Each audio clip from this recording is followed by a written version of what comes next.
I hear that you say that you don't have any tattoos at all. Nope. That was really my only reason, like, being younger, like, I don't want no tattoos. I know I'm gonna have something to do when I get older with my money, and I don't want to be like a thug. You know, and you see things like the white party be there, and then they have a little baby like in a sandwich. They hug it up in the front and the back and stuff. Baby is absolutely one of the best human beings in the planet.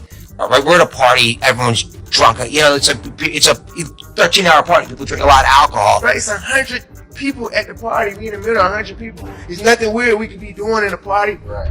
50 tied it all back to that infamous Michael Rubin white party, the same one where Baby was spotted, hugged up, and moving different.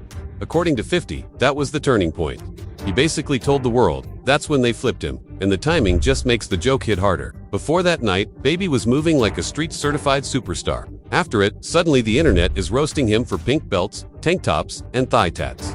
Fans are now debating if Baby's losing his edge, or if this is just 50 spinning the narrative for laughs. But one thing's for sure, once 50 labels, you has changed. The whole culture starts watching every move through that lens.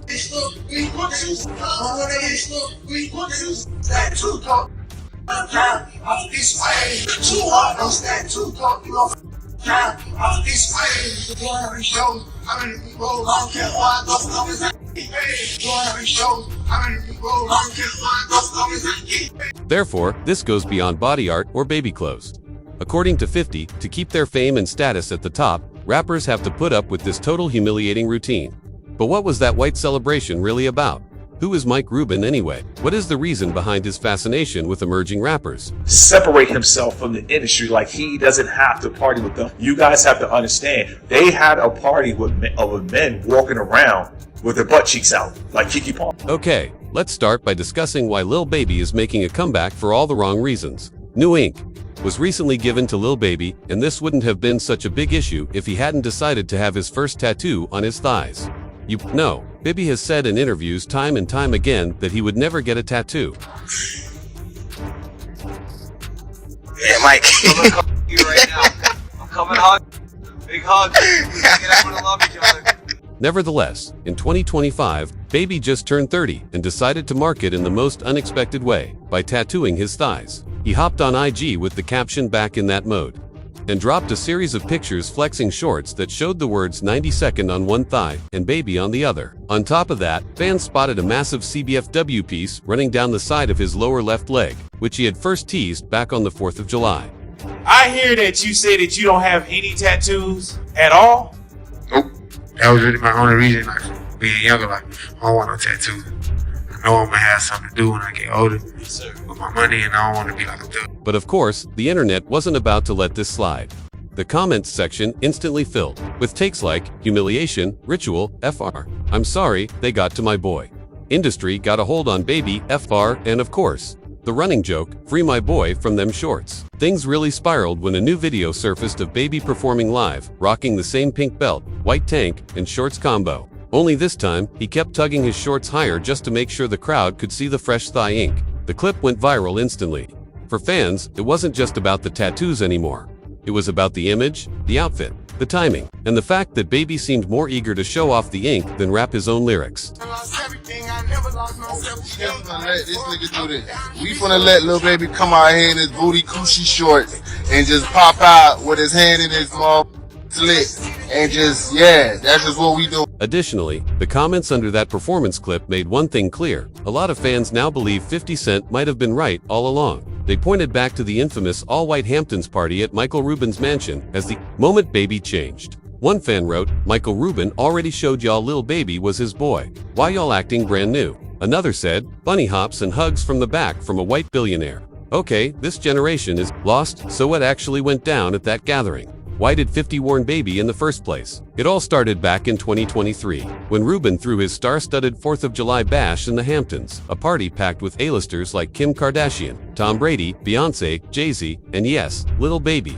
That's when the viral photo of Baby sandwiched in a double embrace with Rubin and NBA player Kyle Kuzma hit the internet. 50 couldn't resist. He reposted the pic on Instagram with the caption, "See, this is why I don't go to no party Puffy and them. What the F is going on here?" He doubled down with, "Get the F off my young man." And it didn't stop there. Another shot surfaced showing Rubin hugging Lil Baby from behind, which only fueled the clowning. Baby later tried to laugh it off, posting a video of himself on a private jet with Rubin, joking about the memes and brushing off the backlash. But for a lot of fans, that was the turning point. The moment they felt Baby went from street rapper to industry pet. Since we had like, all y'all get in the shower. Mike. Yeah, Mike. I'm coming to hug you. Big hug. Get everyone to love each other. Now this the motherfucker did it though. See, this the motherfucker did it, man. This is precisely why you never see him at those parties, 50 Cent remarked at that point. If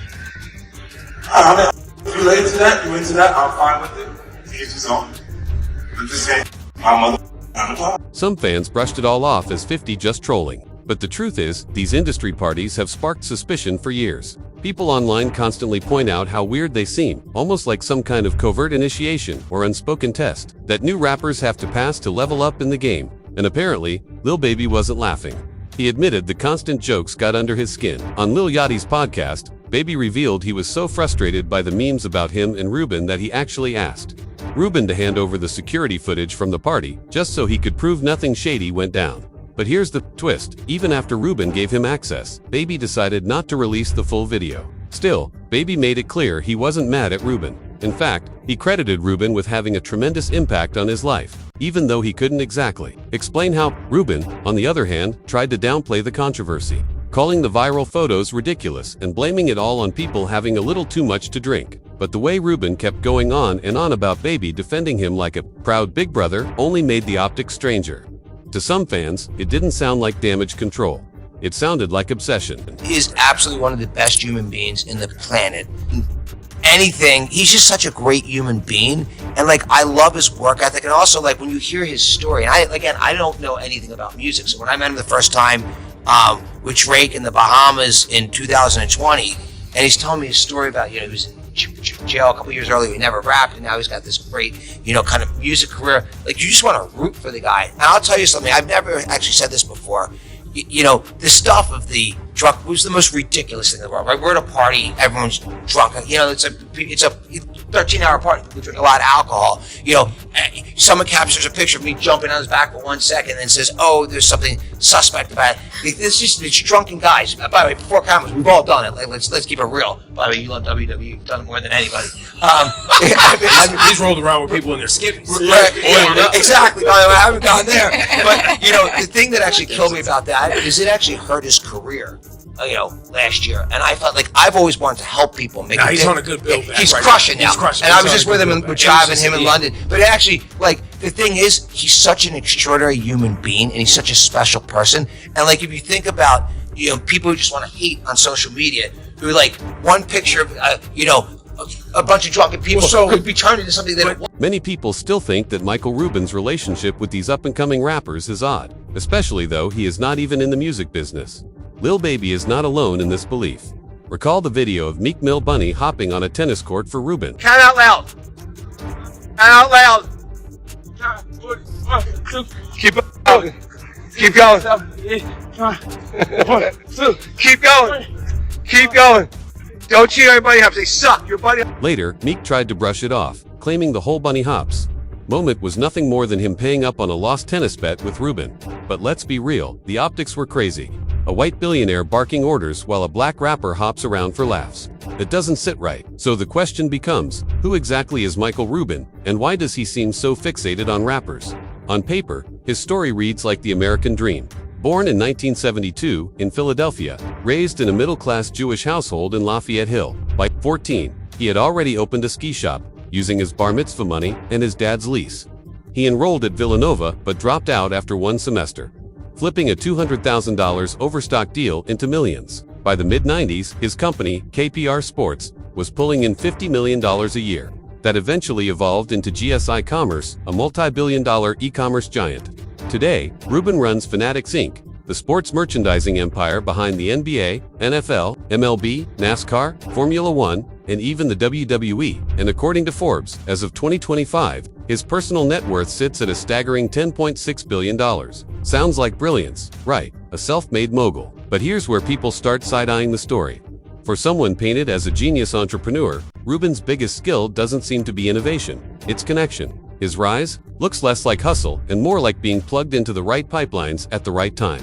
And when you actually hear him speak, something feels off. He doesn't radiate charisma. His vibe is cold, his eyes almost soulless, and yet somehow, this man is surrounded by the most powerful rappers, athletes, and entertainers in the world, like he's the gatekeeper to something much bigger than just sports merchandise. So the real question isn't how Michael Rubin got rich, it's why the culture's biggest names are flocking to him like he's the one holding the keys to the next level. Some groupies on our staff that's been talking about your parties for the last couple of days. That's dying to get to your parties. Well, you know what? I've actually figured out, like, if this fanatics thing doesn't work out, I think I could be a good party Oh promoter. man, you kidding me? Yeah, like I think I already got the white suit in the closet, so just let us know what what's happening. Yeah. So you know what it really comes from? I love bringing people from different backgrounds together. And that's something I enjoy doing. Whether it was this lunch we just talked about, whether it's a Super Bowl party, whether it's the white party. For me, it's a great time it's like, I enjoy bringing people from different backgrounds together. And by the way, I benefit from it because I'm always learning from people there. And so that's really where it started. We started with our Super Bowl party. And our Super Bowl party, by the way, this was like this year's Super Bowl party. I was like, when I had many of the owners of the football teams come up and tell me this is better than the game itself. I thought, like, literally, that's what people were saying to me. Right? Yeah. Look, I think what we like to do is bring the right people together in a room and then great things happen. To be honest, Rubin's entire aura is unsettling. There's something strange about how athletes and rappers orbit him, almost desperate just to be in his circle. And here's where things get even weirder. See, Rubin's all-white party isn't even an original concept. The blueprint came from Diddy. Back in the late 90s, Diddy turned Hampton's white parties into the place to be. Every Alistair wanted an N, and many of those same faces who once showed up for Puff are now showing up for Rubin. Take Leonardo DiCaprio. Here he is in 1997 at Diddy's Hampton white party. Fast forward, and here's Leo again, this time smiling at Rubin's version just last year. Or look at Jay-Z. In 2003, he hit Diddy's white party alongside the late Andre Harrell, the Uptown Records founder who helped launch his career. Years later, Jay and Beyoncé are front and center at Rubin's bash. It's like Rubin slid right into Puff's old role, hosting, connecting, and pulling in the same high-powered names. And some say it's not by accident. Rumors swirl that Rubin essentially replaced Diddy, and that these events might even double as a blackmail operation. The whispers: a handful of aging white billionaires allegedly used these parties to stage humiliating rites with young rappers and athletes as the centerpiece. But here's the twist. According to insiders, nobody's forcing anyone. Plenty of these artists go along with it willingly. Some because they're fighting legal cases and need help. Others because they're chasing #1 albums, awards, or career milestones. And then there's the darker theory. Comedian Cat Williams, in his explosive Joe Rogan interview, flat out claimed these industry parties aren't just about networking or champagne. He said they involve Baphomet rituals, symbolic tests, hidden oaths, and things the public is never meant to see. So when people say Rubin's party is just fun and vibes, you have to ask, why do the images, the energy, and the aftermath always feel so much heavier?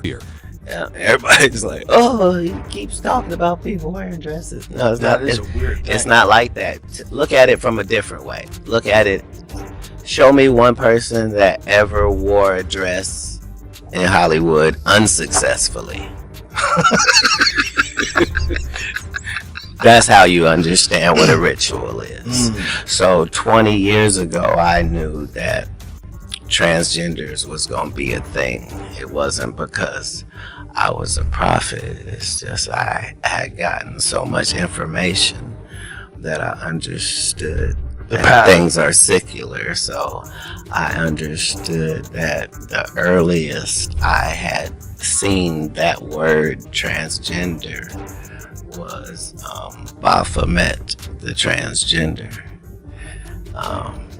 And so I knew that in the ritual of Baphomet, the transgender, to show allegiance to him, you had to kiss his ass ring.